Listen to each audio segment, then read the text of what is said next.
Hello everyone, welcome to my channel Shyam Babu 214। इस channel पर आप सभी लोगों को ऑडियो में एनसीईआरटी बुक रीड कराया जाएगा। बुक रीड कराने के साथ साथ नीट एंड यूपी बोर्ड से रिलेटेड हर एक क्वेश्चन बताया जाएगा। आप सभी लोगों को मालूम है कि हम लोग कितना भी नोट्स पढ़ लें और क्वेश्चन प्रैक्टिस कर लें, कापियां पढ़ लें, कुछ नहीं हो सकता है जब तक हम लोग अच्छी तरीका से एक बुक रीड न किया जाए, क्योंकि हर एक चीज बुक से ही बनता है। बुक रीड करने के बाद आप सभी लोग क्वेश्चन प्रैक्टिस कीजिएगा, नोट्स रीड कीजिएगा, उसके बाद कोई दिक्कत नहीं होगा। आइए हम सभी मिलकर अपने लक्ष्य की ओर एक कदम आगे बढ़ाएं और अपने इस neat and UP board mission को पूरा किया जाए। जनन स्वास्थ्य, आइए इसके बारे में देखते हैं। जनन स्वास्थ्य के बारे में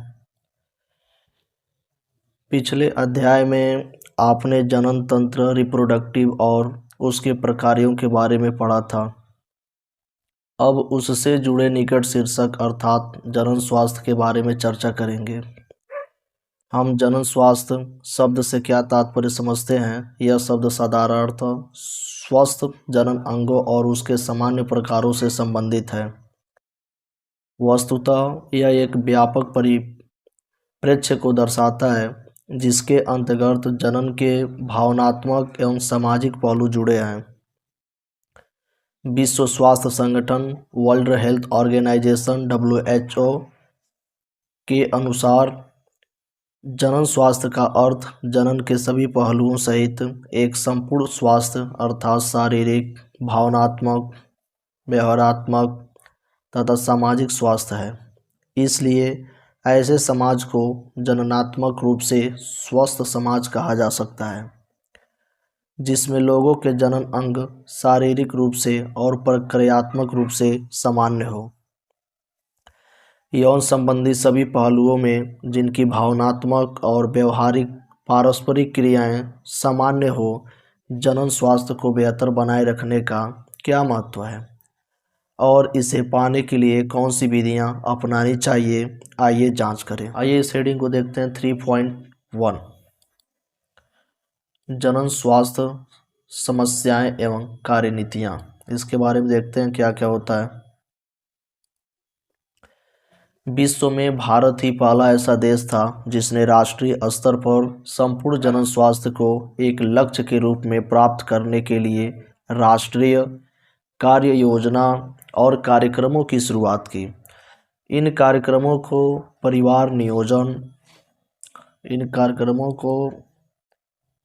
परिवार नियोजन और परिवार कल्याण के नाम से जाना जाता है और इनकी शुरुआत सन 1951 ईस्वी में हुई थी। पिछले दशकों में समय समय पर इनका आवधिक मूल्यांकन भी किया गया। जनन संबंधित और आवधिक क्षेत्रों को इसमें सम्मिलित करते हुए बहुत उन्नत व व्यापक कार्यक्रम फिलहाल जनन एवं बाल स्वास्थ्य सेवा कार्यक्रम RCH के नाम से प्रसिद्ध है। RCH के नाम से प्रसिद्ध है जनन एवं बाल स्वास्थ्य कार्यक्रम, इसको ध्यान दीजिएगा। इन कार्यक्रमों के अंतर्गत जनन संबंधी विभिन्न पहलुओं के बारे में लोगों में जागरूकता पैदा करते हुए और जननात्मक रूप से स्वस्थ समाज तैयार करने के लिए अनेक सुविधाएं एवं प्रोत्साहन दिए जा रहे हैं। श्रव्य तथा दृश्य, ऑडियो विजुअल और मुद्रित सामग्री की सहायता से सरकारी एवं गैर सरकारी संगठन जनता के बीच जनन संबंधी पहलुओं के प्रति जागरूकता पैदा करने के लिए विभिन्न उपाय कर रहे हैं। उपर्युक्त सूचनाओं को प्रसारित करने में माता पिता, अन्य निकट संबंधी, शिक्षक एवं मित्रों की भी प्रमुख भूमिका है। विद्यालयों में यौन शिक्षा की पढ़ाई को बढ़ावा दिया जाना चाहिए ताकि युवाओं को सही जानकारी मिल सके और बच्चे यौन संबंधी विभिन्न पहलुओं के बारे में फैली भ्रांतियों पर विश्वास न करें और उन्हें यौन संबंधी गलत धारणाओं से छुटकारा मिल सके। लोगों को जनन अंगों, किशोरावस्था एवं उससे संबंधित परिवर्तनों, सुरक्षित और स्वच्छ यौन क्रियाओं, यौन संचारित रोगों एवं एड्स के बारे में जानकारी, विशेष रूप से किशोर आयु वर्ग में जनन संबंधी स्वस्थ जीवन बिताने में सहायक होती है।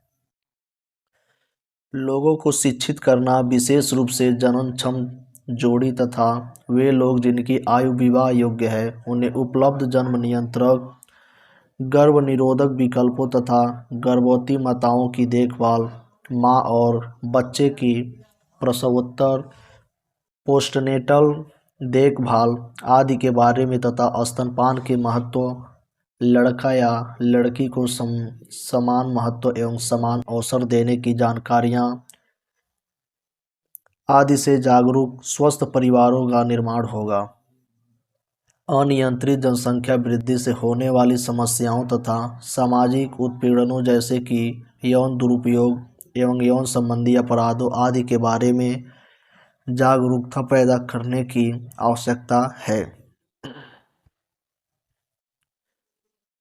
ताकि लोग इन्हें रोकने एवं जननात्मक रूप से जिम्मेदार एवं सामाजिक रूप से स्वस्थ समाज तैयार करने के बारे में विचार करें और आवश्यक कदम उठाएं। जनन स्वास्थ्य प्राप्ति के लिए विभिन्न कार्य योजनाओं के सफलतापूर्वक क्रियान्वयन के लिए मजबूत संरचनात्मक सुविधाओं, व्यावसायिक विशेषज्ञता तथा भरपूर भौतिक सहारों की आवश्यकता होती है। लोगों को जनन संबंधी समस्याओं जैसे कि सगर्भता, प्रसव, यौन संचारित रोगों, गर्भपात, गर्भ निरोधकों, ऋतुस्राव, माहवारी संबंधी समस्याओं, वंध्यता यानी बांझपन आदि के बारे में चिकित्सा सहायता एवं देखभाल उपलब्ध कराना आवश्यक है। समय समय पर बेहतर तकनीकों और नई कार्यनीतियों को क्रियान्वित करने का भी आवश्यकता है, ताकि लोगों की अधिक सुचारू रूप से देखभाल और सहायता की जा सके। बढ़ती मादा भ्रूण हत्या की कानूनी रोक के लिए उल्बवेदन यानी एमनियोसेंटेसिस, जांच लिंग परीक्षण पर वैधानिक प्रतिबंध तथा व्यापक बाल प्रतिरक्षीकरण, टीका आदि कुछ महत्वपूर्ण कार्यक्रमों को भी शामिल किया गया है। एमनियोसेंटेसिस में एमनियोटिक द्रव्य में घुले पदार्थों व विकासशील भ्रूण की कोशिकाओं का विश्लेषण किया जाता है।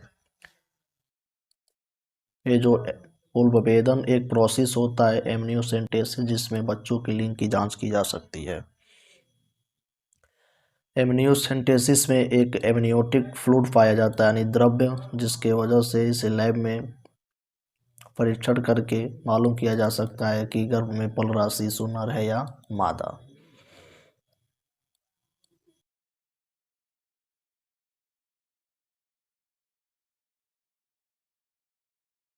इस विधि से भ्रूण में होने वाले विभिन्न आनुवंशिक विकार जैसे Down syndrome, haemophilia, sickle cell anaemia आदि की उपस्थिति का पता लगाया जाता है तथा जनन संबंधित विभिन्न क्षेत्रों पर अनुसंधान को बढ़ावा दिया जाता है। सरकारी तथा गैर सरकारी एजेंसियां नई विधियां तलाशने या विद्यमान को ही बेहतर बनाने का काम करती है। क्या आप जानते हैं कि सहेली नामक गर्भ निरोधक गोली की खोज भारत में लखनऊ के केंद्रीय औषध अनुसंधान संस्थान central drug research institute CDRI ने की है। CDRI ने की है। इसमें इसको देखिएगा, ये सब डिजीज का नाम है Down syndrome, haemophilia, sickle cell anaemia, ये सब डिजीज का नाम है, पूछा जाता है। यौन संबंधित मामलों के बारे में बेहतर जागरूकता, अधिकाधिक संख्या में चिकित्सा सहायता प्राप्त, प्रसव तथा बेहतर प्रसवोत्तर देखभाल से मातृ एवं शिशु मृत्यु दर में गिरावट आई है। लघु परिवार वाले जोड़ों की संख्या बढ़ी है। यौन संचारित रोगों की सही जांच पड़ताल तथा देखभाल और कुल मिलाकर सभी यौन समस्याओं हेतु बढ़ी हुई चिकित्सा सुविधाओं का होना आदि समाज के बेहतर जनन स्वास्थ्य की ओर संकेत देते हैं।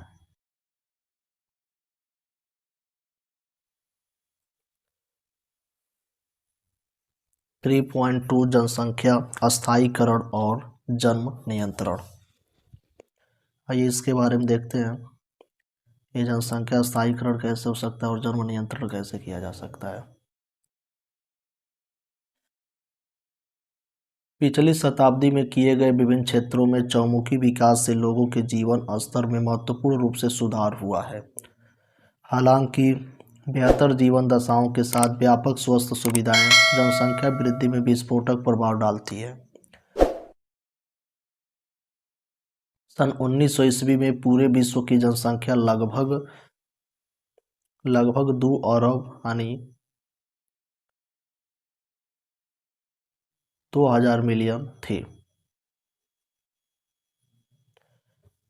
जो सन 2000 ईस्वी तेजी से बढ़कर 6 अरब यानी 6,000 मिलियन हो गई तथा 2011 में ये बढ़कर 7.2 अरब बढ़ गई। ठीक यही प्रवृत्ति भारत में भी देखी गई।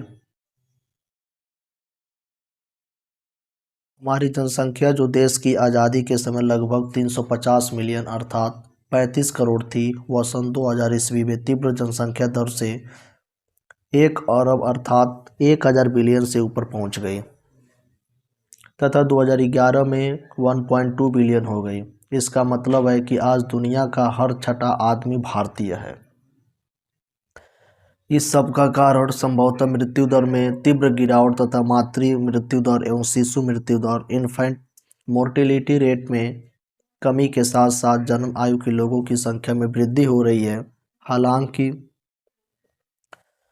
हमने अपने जनन एवं बाल स्वास्थ्य सेवा कार्यक्रम के माध्यम से इस जनसंख्या वृद्धि दर में कमी तो की, लेकिन यह कमी नाम मात्र की हुई। 2001 ईस्वी की जनगणना के अनुसार यह वृद्धि लगभग 2% अर्थात प्रति 1000 में 20 व्यक्ति प्रति वर्ष। यद्यपि इस वृद्धि दर से हमारी जनसंख्या तेजी से बढ़ रही है। इस प्रकार की चेतावनीपूर्ण वृद्धि दर से मूलभूत आवश्यकताओं का नितांत अभाव हो सकता है, जैसे कि अन्न, आवास, कपड़े आदि। हमने भले ही इन मदों के क्षेत्र में महत्वपूर्ण प्रगति भी की है, इसलिए सरकार पर यह दबाव था कि इस प्रकार की जनसंख्या वृद्धि दर को काबू में रखने के लिए गंभीर उपाय अपनाए जाएं। इस प्रकार की समस्या से निपटने के लिए एक महत्वपूर्ण उपाय यह था कि लघु परिवार को बढ़ावा देने हेतु गर्भ निरोधक उपाय अपनाने के लिए प्रेरित किया जाए। आपने शायद संचार माध्यमों में विज्ञापनों के साथ साथ सुखी परिवार को प्रदर्शित करते हुए पोस्टर एवं पर्चे भी देखे होंगे, जहां एक खुशहाल जोड़े के साथ 2 बच्चे का परिवार, हम 2 हमारे 2, एक नारा लगाया गया, हम 2 हमारे 2। नारे के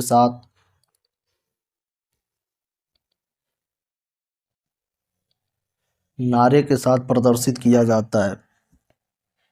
बहुत सारे जोड़ों ने, विशेष रूप से शहरों के कामकाजी युवा दंपतियों ने हम 2 हमारे 1। शहरों में का नारा यह लगा था, हम 2 हमारे 1। और सबसे पहले हम 2 हमारे 2 और शहर में नारा लगा हम 2 हमारे 1 का नारा अपनाया है। विवाह की वैधानिक आयु स्त्री के लिए 18 वर्ष तथा पुरुष के लिए 21 वर्ष सुनिश्चित है।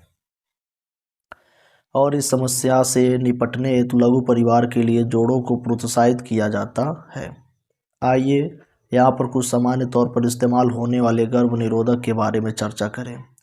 एक आदर्श गर्भ निरोधक प्रयोगकर्ता के हितों की रक्षा करने वाला, आसानी से उपलब्ध, प्रभावी तथा जिसका कोई अनुषंगी प्रभाव या दुष्प्रभाव नहीं हो या हो भी तो कम से कम इसके साथ ही यह उपयोगकर्ता की कामेच्छा, प्रेरणा तथा मैथुन में बाधक न हो। आजकल व्यापक परिधि के गर्भ निरोधक साधन जैसे कि आसानी से उपलब्ध है, उन्हें मोटे तौर पर निम्न श्रेणियों में वर्गीकृत किया जा सकता है। जैसे प्राकृतिक, परंपरागत, रोध अनिवार्य, आयु आईयूडीज, कॉपर टी, मुंह से लेने योग्य गर्भ निरोधक, टीका रूप में अंतरोपण तथा शल्य क्रियात्मक विधियां होती हैं। प्राकृतिक विधियां, ये विधियां अंडाणु यानी ओवम एवं शुक्राणु के संगम को रोकने के सिद्धांत पर कार्य करती हैं। इनमें से एक उपाय आवधिक संयम है, जिसमें एक दंपति माहवारी चक्र के 10वें से 17वें दिन के बीच की अवधि के दौरान मैथुन से बचते हैं, जिसे अंडोत्सर्जन की अपेक्षित अवधि मानते हैं। इस अवधि के दौरान निषेचन एवं उर्वरण यानी गर्भधारण के अवसर बहुत अधिक होने के कारण इसे निषेच्य अवधि भी कहा जाता है। इस तरह से इस दौरान मैथुन सहवास न करने पर गर्भाशय से बचा जा सकता है।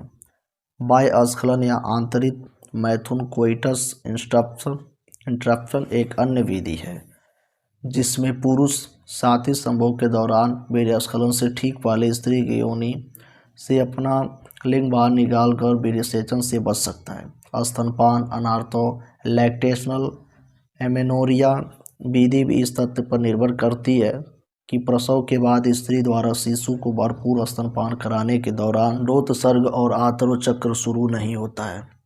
इसलिए जितने दिनों तक माता शिशु को पूर्णतः स्तनपान कराना जारी रखती है, इस दौरान शिशु को मां के दूध के अलावा ऊपर से पानी अतिरिक्त दूध भी नहीं दिया जाना चाहिए।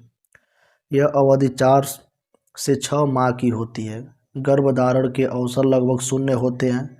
यह विधि प्रसव के बाद ज़्यादा से ज़्यादा 6 माह की अवधि तक ही कारगर मानी गई है। चूँकि उपर्युक्त विधियों में किसी दवा या साधन का उपयोग नहीं होता, अतः इसके दुष्प्रभाव लगभग शून्य के बराबर है। हालांकि इसके असफल रहने की दर काफ़ी अधिक है। रोध यानी बैरियर विधियों के अंतर्गत रोधक साधनों के माध्यम से अंडाणु और शुक्राणु को भौतिक रूप से मिलने से रोका जाता है। इस प्रकार के उपाय पुरुष एवं स्त्री दोनों के लिए उपलब्ध यानी कंडोम निरोध चित्र 3.1 अ और ब आदि रोधक उपाय है, जिन्हें पतली रबड़ या लैटेक्स से बनाया जाता है, ताकि इसके उपयोग से पुरुष के लिंग या स्त्री की योनि एवं गर्भाशय ग्रीवा को संभोग से ठीक पहले ढक दिया जाए और अस्खलित शुक्राणु स्त्री के जनन मार्ग में नहीं घुस सके। यह गर्भाधान को बचा जा सकता है। इस फिगर को देखा जा सकता है। यह फिगर पुरुष के लिए कंडोम है और स्त्री के लिए।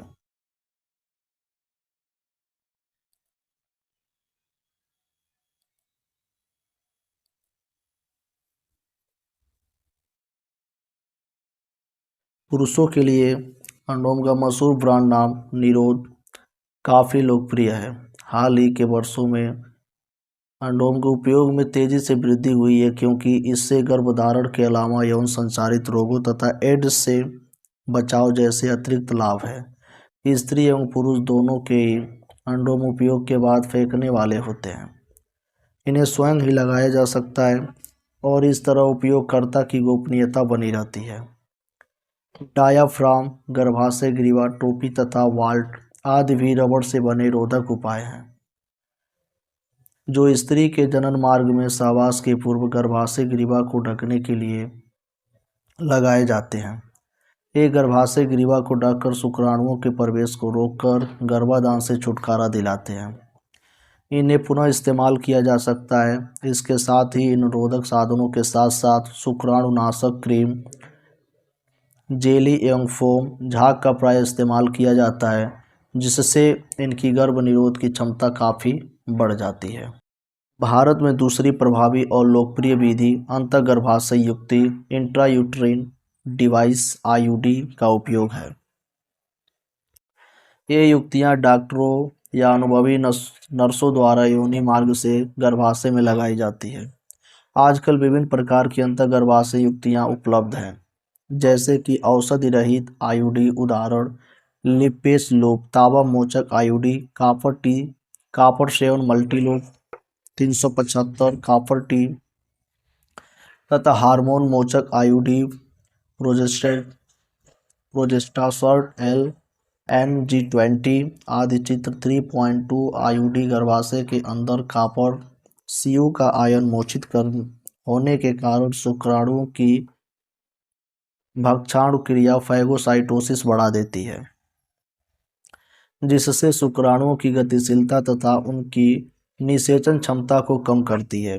इसके अतिरिक्त आईओडी हार्मोन को गर्भाशय में भ्रूण के रोपण के लिए अनुपयुक्त बनाते तथा गर्भाशय ग्रीवा को शुक्राणुओं का विरोधी बनाते हैं। जो औरतें गर्भावस्था में देरी या बच्चों के जन्म में अंतराल चाहती है, उनके लिए आईओडी आदर्श गर्भनिरोधक है। भारत में गर्भनिरोध की यह विधियां व्यापक रूप से प्रचलित है। महिलाओं के द्वारा खाया जाने वाला एक अन्य गर्भनिरोधक प्रोजेस्टेरोन होता है।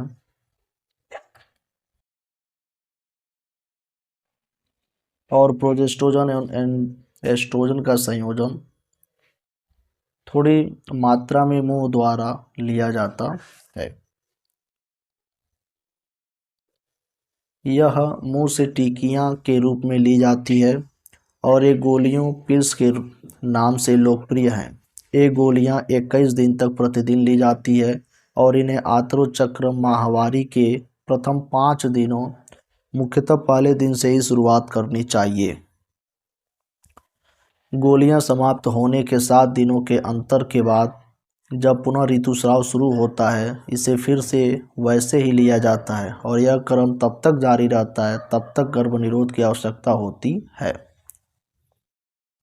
ये अंडोत्सर्जन और रोपण को संदमित करने के साथ साथ गर्भाशय ग्रीवा की श्लेष्मा की गुणता को भी बदल देती है, जिससे शुक्राणुओं के प्रवेश पर रोक लग जाती है अथवा उनकी गति मंद हो जाती है। यह गोलियां बहुत ही प्रभावशाली तथा बहुत कम दुष्प्रभाव वाली होती है तथा औरतों द्वारा यह खूब स्वीकार्य है।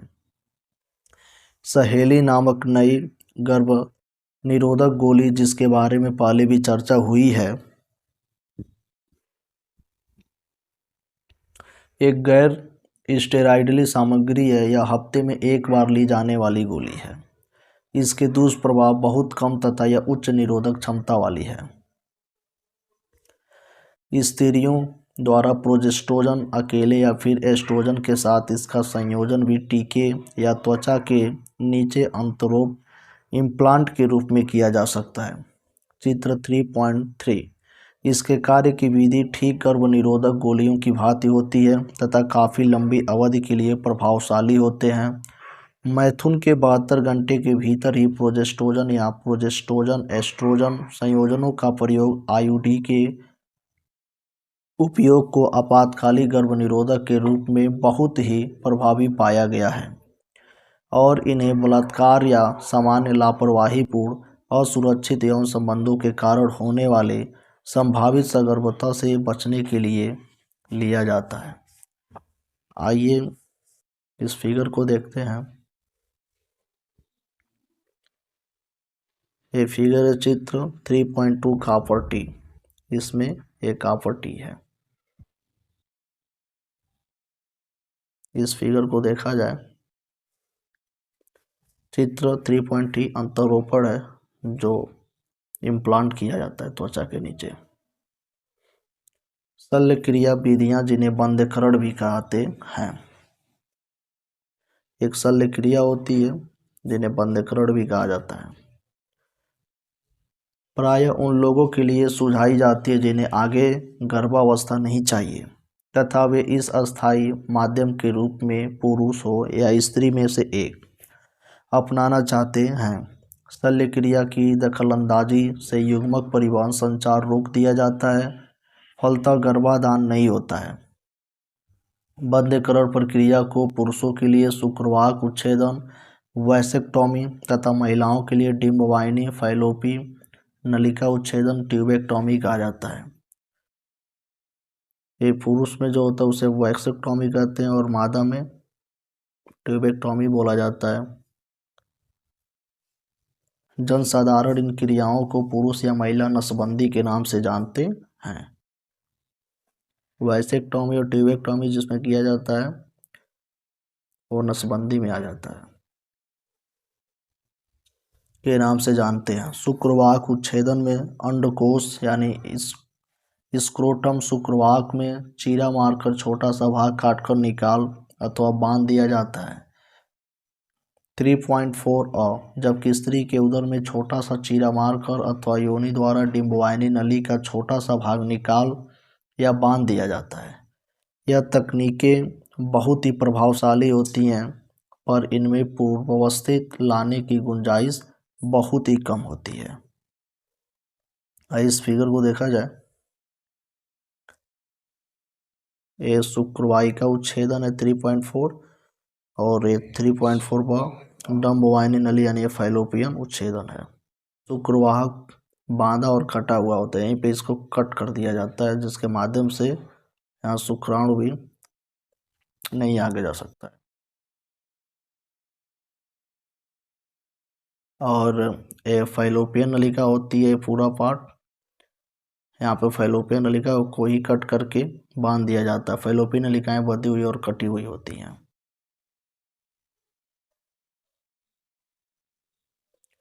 यहाँ पर इस बात पर जोर देने की ज़रूरत है कि उपयुक्त गर्भनिरोधक उपायों का चुनाव एवं उपयोग किसी शिक्षित चिकित्सा कर्मी या विशेषज्ञ की परामर्श द्वारा ही किया जाना चाहिए। प्रत्येक व्यक्ति को अवश्य ध्यान में रखना चाहिए कि जनन स्वास्थ्य के रखरखाव हेतु गर्भनिरोधक नियमित रूप से अपेक्षित नहीं होते हैं। वास्तव में इनका उपयोग प्राकृतिक प्रक्रिया जनन जैसे गर्भाधान सगर्भता के विरुद्ध है। इन सब के बावजूद व्यक्ति को इन विधियों को इस्तेमाल करने के लिए विवश होना पड़ता है, फिर चाहे सगर्भता को रोकने या देरी करने या अंतराल रखने का कोई निजी कारण रहा हो। इसमें संदेह नहीं कि इन विधियों के व्यापक उपयोग ने जनसंख्या की अनियंत्रित वृद्धि को रोकने में महत्वपूर्ण भूमिका निभाई है। फिर भी इन उपायों के संभावित दुष्प्रभावों में मतली, उदरीय पीड़ा, बीच बीच में रक्तस्राव, अनियमित आंतर और रक्तस्राव या यहाँ तक कि स्तन कैंसर जैसी बातें हो सकती हैं। यद्यपि यह बहुत महत्वपूर्ण नहीं है, फिर भी इनकी पूरी तरह से उपेक्षा नहीं की जा सकती है। आइए इसको देखा जाए। भारत सरकार द्वारा अनैच्छिक गर्भपात की घटनाओं को कम करने और मातृ मृत्यु दर और विकृतियों की घटनाओं को कम करने के इरादे से सगर्भता का चिकित्सकीय समापन अधिनियम संशोधन 2017 अधिनियमित किया गया था। इस अधिनियम के अनुसार एक पंजीकृत चिकित्सक की राय पर गर्भावस्था के पहले 12 हफ्तों के भीतर कुछ निश्चित आधार पर गर्भावस्था समाप्त की जा सकती है। अगर गर्भावस्था 12 हफ्तों से अधिक लेकिन 24 हफ्तों से कम हो तो इस अवस्था में सगर्भता का चिकित्सीय समापन के लिए निम्नलिखित आधार पर 2 पंजीकृत चिकित्सकों की एक राय होना आवश्यक है। राय 1, गर्भावस्था की निरंतरता में गर्भवती महिलाओं के जीवन के लिए जोखिम अथवा गंभीर शारीरिक चोट और शारीरिक व मानसिक स्वास्थ्य की खतरा हो। पॉइंट 2, शारीरिक व मानसिक असामान्यताओं से पीड़ित या गंभीरता से विकलांग बच्चे के जन्म होने की संभावना का खतरा हो।